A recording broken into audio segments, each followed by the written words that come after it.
is Chris Edling. I was stationed in Armenia from 2009 to 2012. From 2009 to 2011, I lived in the village of Khot, which is the Armenian word for grass, and then I extended for 6 months in the nearby town of Goris. Actually, the thing that came to mind was when I was punched in the face, which is, I don't know if that's a good story to tell. So there was a female teacher who I had worked with in town, and there was a long period of time where I hadn't seen her, so maybe about 6 months or a year. And I saw her at a birthday party for my counterpart, and I was excited, and I went over to talk to her and say, how are you doing? I haven't seen you in so long. And her husband was there, and I don't think he cared for the fact that I was speaking to his wife. Not that this should really matter, but mind you, this is a woman who is of my mother's age, probably older. But after the party, when I was leaving, this guy, the husband, sort of took me aside and said, "Do you know who I am?"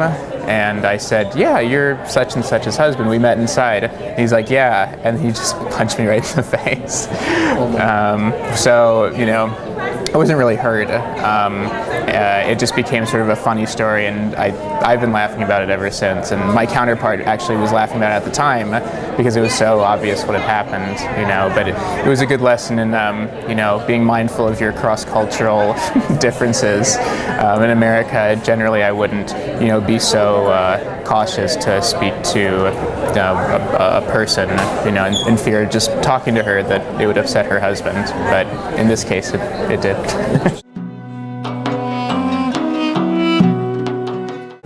Well, yeah, actually there's something that's very touching that happened while I was there, which was I was in Armenia, of course, a lot of people they want you to get married if you're an unmarried person, and it's a good thing. It's not really a coercive thing. It's just, marriage is a good thing. We want good things for you.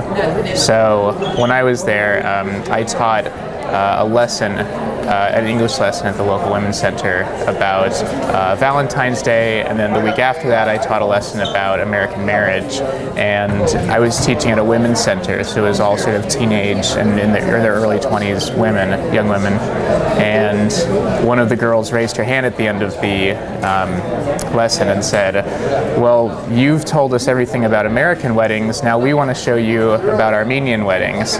And as soon as she said that, I lost complete control of the class, and all the students sort of went into, hyper wedding planning mode. And 2 weeks later, they staged a fake wedding with me as the groom, and they sort of married me off to one of the students, which was very sweet. And they really went all out. They got a cake and fruit, and they did the whole dancing and all the customary things they reenacted. And the rule was they had to do it all in English because it still had to be an English class. But I was very touched by that. It was very nice of them. Yeah, I was a Peace Corps response volunteer, Gordon Korstanj, in Armenia for 6 months in 2011.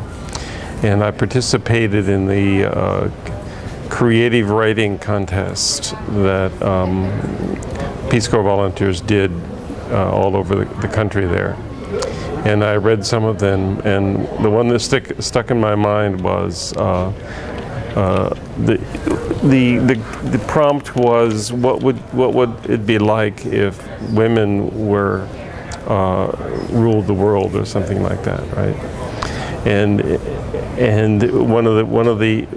one young woman chose that, and she said we would redecorate the Parliament building all in pink, and we would make the soldiers wear, no, maybe it was we would make the soldiers wear pink, and then we would pass laws based on what we felt like, and no other reason.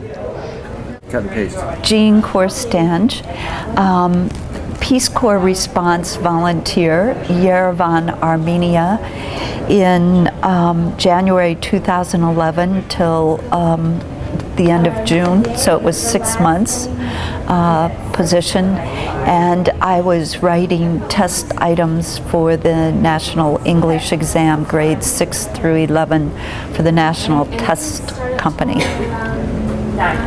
Any particular anecdotes or memories of your time in Armenia? Well, we were very fortunate to live on the south end of town, and every morning when we went off to work, could see Mount Ararat. And coming home at the end of the day, get off the subway, you could see Mount Ararat. It was tremendously beautiful experience to see a mountain that these people love but cannot go to because it's in Turkey.